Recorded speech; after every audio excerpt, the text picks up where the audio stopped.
How can you explain the fact that so many Christians believe in the Bible as it is these days, although you claim that it contradicts itself and it's so obvious? I didn't get the joke. What is it? Okay, how can you explain the fact that so many Christians believe in the Bible as it is these days, although you claim that it contradicts itself and it's so obvious? You see, brainwashing. Brain. We all get brainwashed. See, last time when I came in 77, I was speaking to students and professors in the University of Berkeley, San Francisco.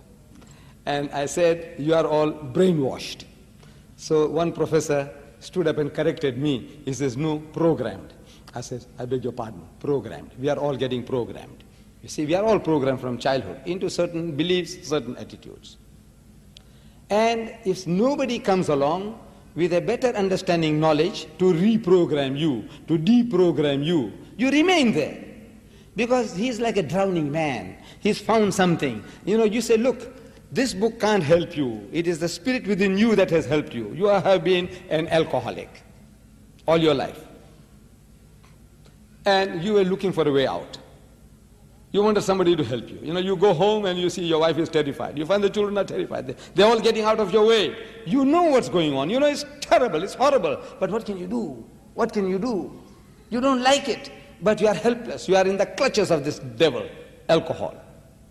And there comes along a person with a little charisma, and you know, he says, look man, think and believe that Christ is there for you. He's done everything for you. He's paid for you. Emotionally, you are in a mood for change. You are like a drowning man, struggling to get out, to save yourself from drowning, and the straw, you know, that you hit upon the straw and you were able to come out. You say, the straw helped me. I says, no, it was the struggle that you have been going on in your heart and mind. The struggle you put up brought you to the shore, not the straw. But now when you are trying to explain that on a logical basis, it's the look, it's your struggle that saved you. Your intention, your sincerity that saved you. So no, he's thinking that now you're trying to push him back into the mire. No, we are only explaining. But now people have gone through this experience and they're terrified. If they let go of this, Christ died for my sins. He saved me. He says, brother, it is your determination, your will, your faith that saved you. He says, no, Christ saved me. As if he's terrified. He says, you want to drown him again, you want to push him back into it. Which is not the case. So you see now, we have to give the people an alternative. They haven't got it. The only book they know is this. And this book they can see, the bulk of the people, they can see, man, what mess it has made. It hasn't got answers to the problems. So when he lets go or he grabs anything. Hare Krishna movement. You know, the guys with the little pigtail, they go around dancing with the yellow saffron clothes and with the drumming. No, look. It is the mind, you know, you want something, grab something, I say, I get peace here, I get peace there. So you join the Munis, you find peace. You join Hare Krishna movement, you get peace. It's any movement. It is what you were yearning for, that you were striving for, and these are just excuses. The straws. It's not the straws that are saving you. So our Christian brothers and sisters, they don't know anything about the Quran. They know nothing about the Quran. If their own book lets them down, what about any Eastern book? The Quran, an Eastern book, what can it do for you? They don't know this book. And the trouble is with us. We haven't done anything to educate them. We ourselves, we don't know anything about the Quran. The bulk of us. How do you speak to a Christian? My Arab brothers. You see, look, no knowledge. You are good Muslims. At heart, maybe you are good Muslims. You know the Quran. But how are you going to explain to them what the Quran says? In your heart and mind you understand when you say, Bismillahir Rahmanir Rahim, in the name of Allah, most gracious, most merciful. وَإِذْ قَالَتِ الْمَلَائِكَةُ يَا مَرْيَمُ وَإِذْ قَالَتِ الْمَلَائِكَةُ يَا مَرْيَمُ إِنَّ اللَّهَ اسْتَفَاكِ وَطَهَّرَكِ وَاسْتَفَاكِ عَلَى نِسَاءِ الْعَالَمِينَ. Beautiful. Translate it. Translate it for your hearer. How are you going to translate it? So, well, you see, the angel came and he told, look, what else can you do? You know yourself, you understood it beautifully, mashallah. You know what it says. But now, you don't know the language, you don't know the right terminology. See, you are just a new person here. You are maybe a mathematician and electronics and all that. But this language, how to translate what you are reading, you don't know. So my brother said about you people, he said, look, those Qurans are for the non-Muslim, American. He didn't use the word non-Muslim, but that's what he meant. American, most of you might be born here, you're also American. Muslim, born here, you're American. But he said, no. He had in mind non-Muslim American, so he let them have it. But that's also not good enough. You see, I said, you Arab also need it. Believe me, you need this translation. In this environment at home, you don't need it. Allah, in the sight of Allah, you don't need it. Translations you don't need. But now to talk to this in this ocean of westernization, Christendom, English environment, you need a translation to put the correct words, correct meanings of what you're reading. It's there in the mind, but you can't reproduce it. So now you get the translation, Surah Ali Imran, chapter 3, verse 42, Bismillahir Rahmanir Rahim, like this one here.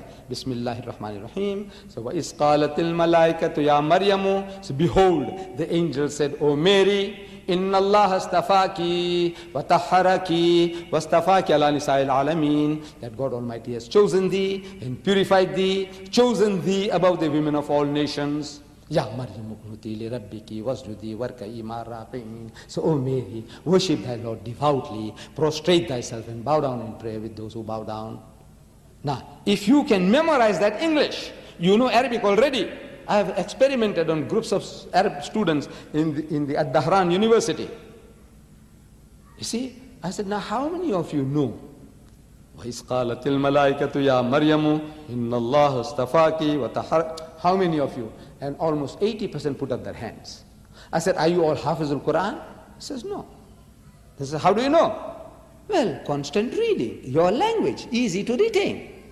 Right. I says, mashallah, you have done the job, you know it. Now I said, now how to improve English? I'm going to teach you how to improve your English. You see, I learn many languages. I know many languages, samples.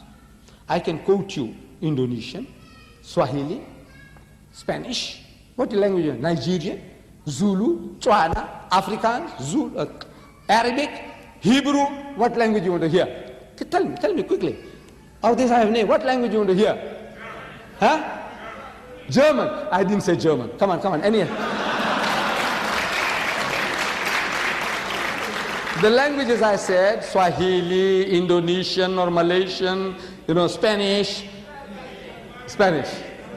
Huh? Swahili. Se tazameni mikono yangu na miguu yangu. Ya guwa ni mimi mwenyewe. Mshige ni muone. Wagua roho haina mwili na mifupa. No, I learn languages, different languages. It serves my purpose, you see. This Swahili, you see, Hebrew, I wanted to go to Israel to talk to my cousins, delivering the message from the last will and testament of Hazrat Musa alayhi salam. So I said, I go to them, talk to them. I said, you see, in the last will and testament of Musa alayhi salam, book of Deuteronomy, chapter 18, verse 18, it says, Navi akim lahim mikarib akhayhim kamukhawinatati before with bir. I want to speak to my Arab brothers. I don't know Arabic. So I get the Arabic Bible. So I meet Christian Arabs. I said, you know Arabic? He said, yes. I had an argument with a fellow who was giving me a lot of trouble in Canada at a place called Hamilton. You see, a lecture, at the end of the lecture, this man here is asking me questions and he won't let go. Another question and another question. Fortunately, you haven't got the chance tonight, you see. This is all written on paper, so you've got no chance of coming back in a hurry. But that man there, verbal question, one question, I answer that, another one and another one. Eventually, when the meeting is over, he's still around me, he won't let me go. From his tongue, I can make out he's an Arab, and from what he's asking, I know he's a Christian. So I said, you Arab? He said, yes. He said, I'm a Christian from the Lebanon. I said, you know Arabic? He said, yes. Of course, he says, that's my mother tongue. I said, go, you don't know Arabic. This is intellectual judo. You know judo? Intellectual. You say, no, I mustn't do it like that. So I said, look, you are 1,000 million, you're doing your own way. Go ahead, I'm not interfering with you. This is my way, you see. When I was young, I did judo, I did boxing, I did wrestling, I did weightlifting. Therefore, you see, I'm 69, I'm still standing straight.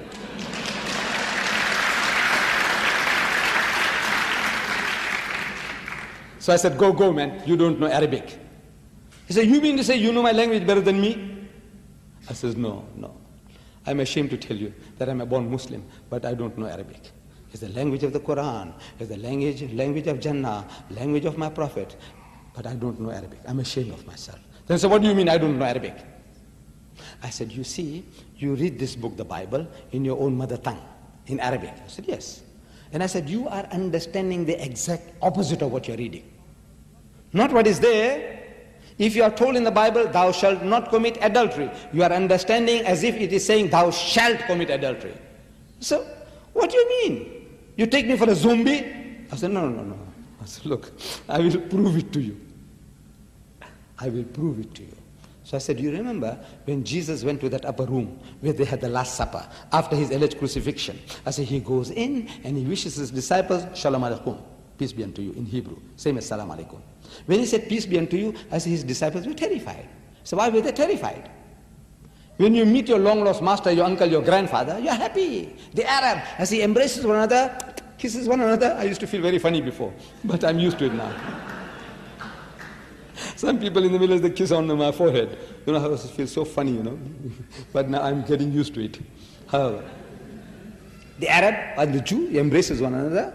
See, his master embrace. Instead of doing that, the guys are terrified. I said, why were they terrified? He says, no, Luke tells us, chapter 24, verse 36, that they were affrighted because they thought he was a spirit. I said, did he look like a spirit? He says, no. Then I said, why should they think the man is a spirit when he didn't look like one? He's puzzled. So I said, look, the reason is I gave all that.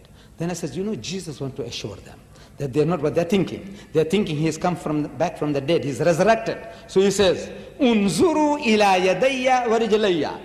Says, behold my hands and my feet. Inni ana huwa, that it is I myself. So husuni wanzuru, say, handle me and see. Fa inna ruha laysa lahu lahman wa izamun. For a spirit has no flesh and bones, as you see me have. And they felt him, and they believed not for joy, means they were overjoyed and wondered. What happened, man? We thought the man was dead and buried. So he says, Aindakum hahuna ta'am. Have you got anything to eat? فَنَاوَلُوهُ جُزْءًا مِّن سَمَكٍ وَشَيْئًا مِّن شَهَدِ عَسَلٍ فَأَخَذَ وَأَكَلَ قُدَّامَهُم. And they gave him a piece of broiled fish and a honeycomb, and he took it, and he ate in the very sight, as if to prove what? That is the ghost, he's a spook, he's a spirit. No, to prove I'm the same fellow man, damn fools, what are you afraid of me for? Shh, I bowled him over, this Arab Christian, that language. So I do learn these snippets are from different languages. I don't know Hebrew, I don't know Indonesian, I don't know, Arabic, but I don't know Spanish, but I can give it to you. So how do I do it? I say I have a unique way of learning. Unique method, unique. Nobody, I'm a unique person, you know that. There's not another person on earth. Everybody is unique. Wallah, everybody is unique. Everybody is unique. See, I'm not boasting, but everybody is unique. I told my wife one day that I'm unique. She doesn't believe it.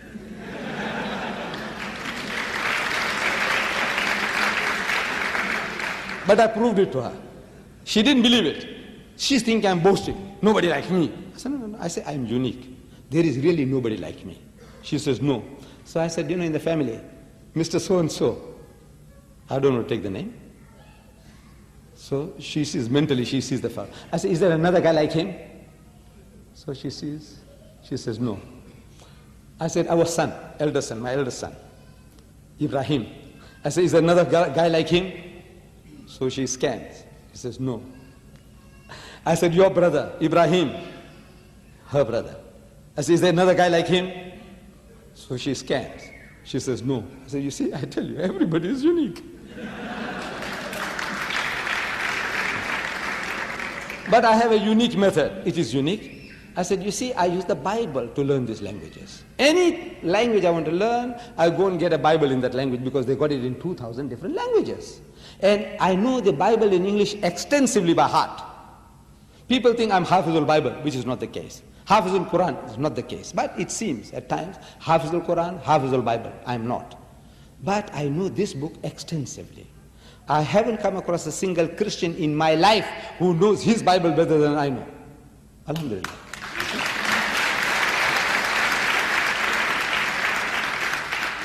So because I know this so much by heart, if I want to learn Arabic, I get the Arabic Bible. And I open the verse which I already know. Very easy to learn and understand every word. I want an Indonesian, I went and got an Indonesian Bible. So already what I know, I look for it in Indonesian. I want a Zulu, I do the same. Swahili, I did the same. That's how I learn. It's a unique method. And I want you to do the same. In other words, I'm going to tell you all to go and buy Bibles and go and learn like that. I says no. But what I have in English, the Bible, you have in Arabic, the Quran. I said, use that. You know this? Verses? I say, yes. Now you get an English translation. Look at the verse that you already know. وَإِذْ قَالَتِ الْمَلَائِكَةُ يَا مَرْيَمُ. So behold, the angel said, O Mary. Memorize that. Behold, the angel said, O Mary, إِنَّ اللَّهَ اسْتَفَاكِ وَتَحَّرَكِ وَاسْتَفَاكِ عَلَى نِسَاءِ الْعَالَمِينَ. So I said, learn that English. Verse by verse. You know Arabic? Now learn English. Now, once you have done that, your vocabulary is improving. Construction of sentences is improving. Now, an opportunity for use. I said, here around Dhahran, I'm told that there were some 10,000 Americans. I said, they're all your customers. Any white man you see, you ask him, excuse me, sir, what church you belong to? He gives you a name. You know he's your customer. He says, you know, we believe in Jesus. I said, yes. He's thinking maybe you want some cigarettes or chocolate from him. He says, you know what my book says about Jesus? He says, no. It says, Bismillahir Rahmanir Rahim. وَإِذْ قَالَتِ الْمَلَائِكَةُ يَا مَرْيَمُ. So behold, the angel said, O Mary, إِنَّ اللَّهَ اسْتَفَاكِ وَتَحَّرَكِ وَاسْتَفَاكِ. I said, do that. Practice. Talk. And as soon as you go to Britain or America for studies, you will be on a better wicket. You see, the biggest problem you students have, I know, at that conference I was told that number one problem when you come to this country, though you have learned English at home, your problem is language, number one. Second year, problem number one, language. Third year, problem number one, language. Fourth year, maybe language takes second place or third place. Some other problems. Language. That's your problem. So I said, now, this is how you master. You do Allah's work. You talk. You read Arabic. Allah gives you sawab. Every letter that you read, He gives 10 sawabs, blessings. When you say alif, lam, mim, 10, 30 sawabs. You say Bismillahir Rahmanir Rahim, it's 190 sawabs. So وَإِذْ قَالَتِ الْمَلَائِكَةُ يَا مَرْيَمُ, I didn't count them, but over 200 sawabs. Blessings, you're getting sawab. Arabic is becoming more fluent. Your English is improving. You're getting the courage now. Every time you meet a man, you can talk. You become a talker. You know, if we gave you the opportunity tomorrow morning to ask questions from the floor, not even a quarter of this will be here. You know that? Terrified. I've seen it again and again. As soon as they come and write, a flood of questions. Why? You are terrified to stand up and speak. Why? Because you're not used to. This is it. Stand up and speak, man. Ask. Make a fool of yourself. But as you keep on making a fool of yourself, you'll improve. Catch your customers. Here, man, what an opportunity. 200 million Americans. Everybody is prepared to listen to you in the language which you are now trying to acquire. Talk to him and bowl him over. Talk to him. Improve your English. Talk to him and get spiritual blessings that Allah may reward you here as well as in the hereafter.